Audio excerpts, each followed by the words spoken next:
गुरु महाराज के प्रति श्रद्धा और भक्ति निवेदित करते हैं।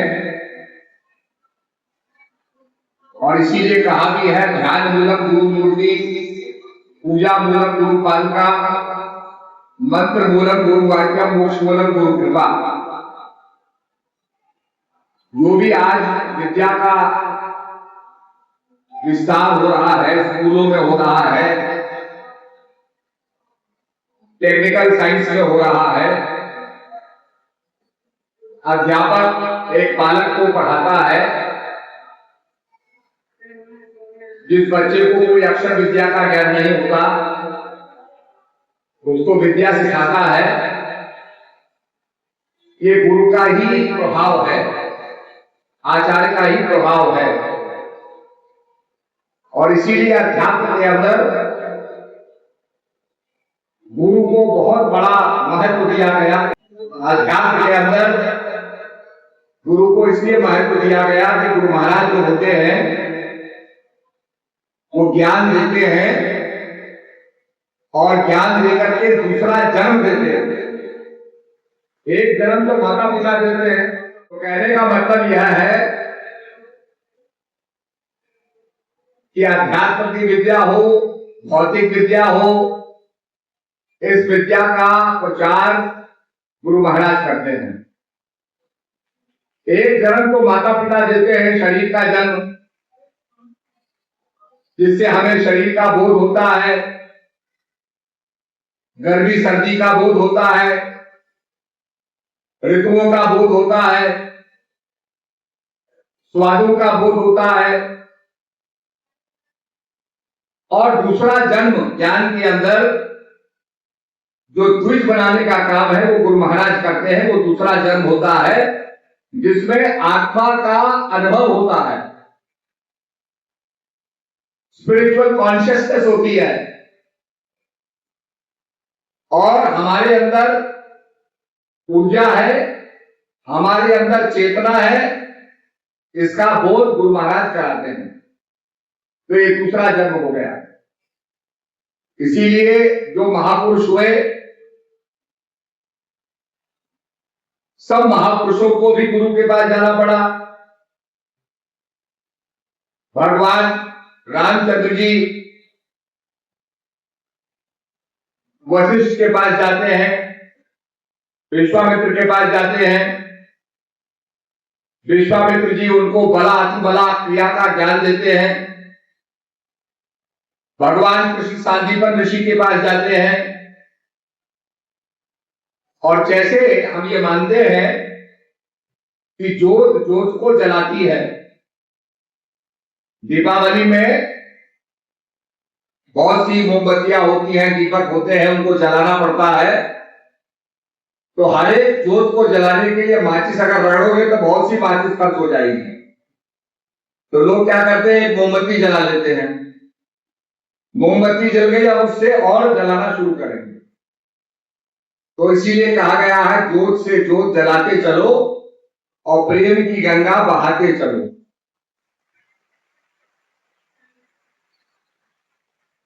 अभी आपके यूपी के अंदर बहुत से आश्रमों का निर्माण हो रहा है। कल हम लोग अयोध्या होके आए, वहां भी आश्रम का निर्माण हो रहा है। बहुत पहले हम लोगों ने वहां पर प्लॉट लिया था कि यहां पर आश्रम बनेगा। मंदिर परिसर के नजदीक ही है वो। तो अब जाके हम देख के आए हैं। तो वहां भी आश्रम का निर्माण होगा और भी जगह जगह हो रहा है। फिर प्रेमियों का कर्तव्य है कि हम सब मिलकर के योगदान करें और आश्रमों को बनवाएं। ये आपके क्षेत्र के अंदर ज्ञान का प्रचार करने में सहायक होंगे। पहले बहुत कम आश्रम होते थे, पहले तो आश्रम थे भी नहीं। तो भाई महात्मा प्रेमियों के साथ रहते थे। प्रेमियों के 2 कमरे हैं तो एक कमरा में महात्मा रहता था। बड़ी दिक्कत होती थी। पर आज श्री गुरु महाराज जी की कृपा से जगह जगह आश्रमों का निर्माण हो रहा है और प्रचार हो रहा है। अभी अभी आपके फरवरी अप्रैल के अंदर हरिद्वार के अंदर अर्धकुंभी होगी, 6 साल बाद बनाई जाती है। और जो 12 साल के बाद जो कुंभ होता है वो नासिक में मनाया जाएगा 2027 में। 12 साल के बाद इसलिए कि 5 कर्मेंद्रिय है, 5 ज्ञानेंद्रिय है, मन और बुद्धि के बाद जो ज्ञान का घड़ा है, ये सब प्रतीक हैं। जैसे प्रयागराज के अंदर गंगा और यमुना की 2 धाराएं हैं, दोनों धारा मिलती है और तीसरी धारा मानी जाती है त्रिवेणी, तीसरी धारा मानी जाती है सरस्वती, जिसके लिए कहा राम भक्ति जहां सुरसरी धारा, सहसरी ब्रह्म विचार प्रचारा, सबई सुलभ सब दिन सब देशा, सेवक सादर समन कलेशा। कि वो जो राम की भक्ति है सरस्वती के समान है, गुप्त है, प्रकट नहीं है, वो दिख नहीं रही है, वो गुप्त है। और उसका गुप्त ज्ञान गुरु महाराज ही कराते हैं। एक ज्ञानी गुरु ही आदमी को ज्ञान देता है, इसलिए गुरु महाराज को परिवारजक भी कहते हैं, जो श्रुति स्मृतियों का ज्ञान कराए। तो आप बड़े सौभाग्यशाली हैं कि आपको ज्ञान मिला। अब बीज तो हमको मिल गया, पर बीज को बोना पड़ेगा। आप सब जानते हैं किसान लोग हो, तो ये नहीं कि बीज को घर में लाके रख दो, बीज को बोया जाता है। उसको मैदान के अंदर बो करके, खेत में बो करके, और तब उसमें से लहलाती फसल निकलती है। ऐसे ही इस ज्ञान के बीज को भी अपने जीवन में बोना है, ताकि हमारा जीवन भी लाभान्वित हो, मंगलमय हो, और हम जीवन के अंदर आनंद की प्राप्ति करें। तो इसको बोना है, करना है। इसीलिए कहा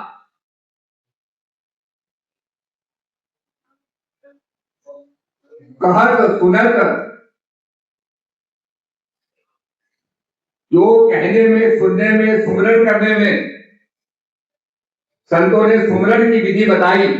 और कलिकाल का तो, कलिकाल में बड़े दुर्गुण हैं। राजा परीक्षित को देखो, उसने कलिकाल को रहने का स्थान दिया तो उसमें स्वर्ण भी दे दिया, और ये नहीं सोचा कि सोने का मुकुट तो उसने पहना है तो कलिकाल उसी पर प्रभाव डालेगा। तो कलिकाल कहता है मेरे में बहुत दुर्गुण है, बहुत नेगेटिविटी मेरे में है, पर मेरे अंदर सबसे श्रेष्ठ वस्तु क्या है? कलिकर्म न भक्ति विवेकु, राम नाम अवलंबन एकु। कलिकाल में राम नाम का अवलंबन है। जो तपस्या करने के बाद, हजारों साल तपस्या करने के बाद त्रेता युग में, यज्ञ करने के बाद द्वापर युग में, ऐसे ही दान पुण्य करने के बाद सतयुग में, कलिकाल में नाम सुमरण से वही प्राप्ति होती है। इसलिए नाम सुमरण जो है बहुत आवश्यक है। कलयुग केवल नाम आधारा, सुमर सुमर नर उतर ही पारा। तो ये आपको हम प्रेरणा का संदेश देने आए हैं कि भजन करिए, बीज को बोइए, रखने से कुछ नहीं होगा। आपने धन को अपने अलमारी में रख दिया, 1 लाख है तो 1 लाख रख दिया, और उसका विस्तार करना है तो धन का उपयोग करना होगा, उसे कहीं लगाना होगा। जब उसे लगाएंगे, इन्वेस्ट करेंगे, तब धन की वृद्धि होती है, वो बढ़ता है।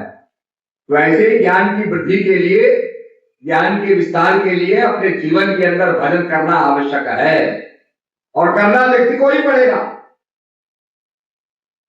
आप पावर ऑफ अटॉर्नी दे सकते हो, केस चल रहा है, वकील को जाना है, आपने वकील साहब को पावर ऑफ अटॉर्नी दे दी, वकील साहब आपकी जगह चले गए, बहुत अच्छी बात है। आपकी जगह हाजिर होने के लिए दूसरा भी आदमी चले जाएगा। पर जब खाना खाने की बात आती है तो आप किसी दूसरे आदमी को डिप्यूट करते हो कि मेरे लिए तू भी खाना खा ले? नहीं, तो भूख लगेगी, खुद खाओगे। जब भूख लगती है आदमी खुद खाना खाता है। इसी प्रकार से हमें भगवान का भजन भी खुद करना होगा। जब अगली माल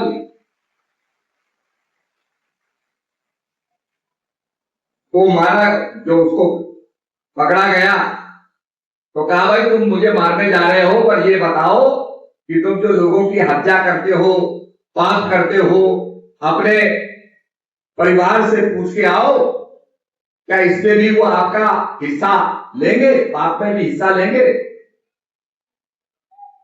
तो वो जाता है, पूछता है, तो उसका परिवार कहता है भाई हम तो तुम्हारे परिवार हैं, हमारा निर्वहन करना तुम्हारा काम है, और जो तुम पाप करते हो उसमें हम हिस्सा क्यों लेंगे? तब उसके अंदर वैराग्य पैदा होगा।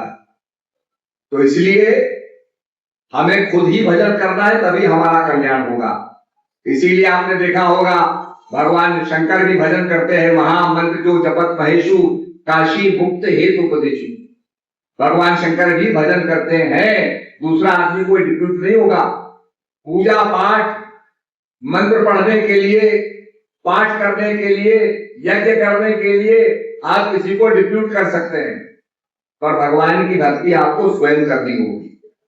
जो स्वयं करना है उसको पीछे नहीं हटना है, इसको करना ही है। और आपने देखा होगा तुलसीदास जी ने लिखा है, भगवान कब आते हैं तो कहते हैं जब जब होए धर्म की हानि, जब जब धर्म की हानि होती है, जब जब होए धर्म की हानि, बाढ़ नहीं असुर अधम अभिमानी। इसी चौपाई का जरा आप अर्थ करो, बाढ़ नहीं असुर, असुर बढ़ जाएंगे। अब असुरों के सिर पे तो लिखा नहीं है कि मैं असुर हूं, उनके कर्म वैसे होंगे। जैसे आजकल देखा नहीं आपने क्या हो रहा है, कोई आदमी टैरिफ पे टैरिफ लगा रहा है। जैसे हम सुनते थे कि रावण जो है कर लगाता था, साधु ऋषियों पे कर लगाता था, और ऋषियों के पास में मुद्रा तो होती नहीं थी, तो कर के रूप में क्या देना पड़ता था उनको? ब्लड देना पड़ता था, खून देना पड़ता। तो जब जब होए धर्म की हानि, जब जब धर्म की हानि होती है, बाढ़ नहीं असुर अधम अभिमानी, तब ऐसे लोगों का प्रचुर मात्रा में होता है जो युद्ध करते हैं, टैरिफ लगाते हैं, छोटे छोटे देशों को संकट में डाल देते। आप खुद ही देख लो आप क्या संसार के अंदर हो रहा है। आपके मिडिल ईस्ट के अंदर कोई सप्लाई नहीं आ रही है, सारा बंद कर दिया। तो ये सब जो कहा गया है, बाढ़ नहीं असुर अधम अभिमानी, ये सब उसमें परिभाषित हो जाता है। तब आगे कहते तब तब प्रबुधर मनुष्य, तब पॉजिटिव शक्ति आती है। जैसे आपने देखा होगा बहुत गर्मी हो जाती है, उमस हो जाती है, तो साइंस क्या कहती है? Warm air becomes very light and rises up, गर्म हवा ऊपर जाती है, और चारों तरफ से जो ठंडी हवा है वो चारों तरफ से आती है और वर्षा हो जाती है। इसीलिए प्रकृति के अंदर, प्रकृति का संतुलन का तरीका है, अपने को बैलेंस करने का तरीका है। तो जब जब अधर्म होता है तब महापुरुषों का, पॉजिटिव शक्तियों का, जो संत होते हैं वो तब आते हैं लोगों को बचाने के लिए। एक दो आदमी बीमार हो जाए तो आप डॉक्टर के पास जाते हो, पर पूरा अगर नगर बीमार हो जाए तो डॉक्टर ही कैंप लगाता है फिर आकर के। तो इस समय महापुरुषों ने कैंप लगाया हुआ है ताकि जनता का भला किया जाए। तो इसलिए प्रिय सज्जनों, गुरु महाराज की आज्ञा को मान करके हमें चलना है, चाहे सेवा दल में हो, चाहे अपने मन की मति न चालिए। मन की मति अनेक, मन जो है विचलित करता है आदमी को। बड़े बड़े ऋषि तपस्या कर रहे थे, मन ने विचलित कर दिया, भगवान का विरोधी बना दिया। जितने भी राक्षस थे सब तपस्या करने वाले थे, सब यज्ञ करने वाले थे, और ये भगवान के ही विरोधी हो गए। इसके कारण मन के कारण, मन एव मनुष्याणाम कारणम बंध मोक्षयो, मन बंधन का कारण भी है और मुक्ति का कारण भी है। भगवान में लग जाए तो मुक्त कर देगा, प्रभु के नाम में लग जाए तो मुक्त कर देगा, और संसार में लग जाए, संसार तो मुक्त नहीं है, संसार में लग जाएगा तो संसार में बांध देगा सब। इसलिए भगवान भक्ति करो। सबको मेरा तो आशीर्वाद। यहाँ मोबाइल दर्शन होंगे, मैं बैठा हुआ, मैं जा नहीं रहा हूं कहीं, इसलिए आप प्रेम से दर्शन करते हुए जाए, प्रसाद बटेगा, प्रसाद देते हुए जाए। सबको मेरा तो आशीर्वाद।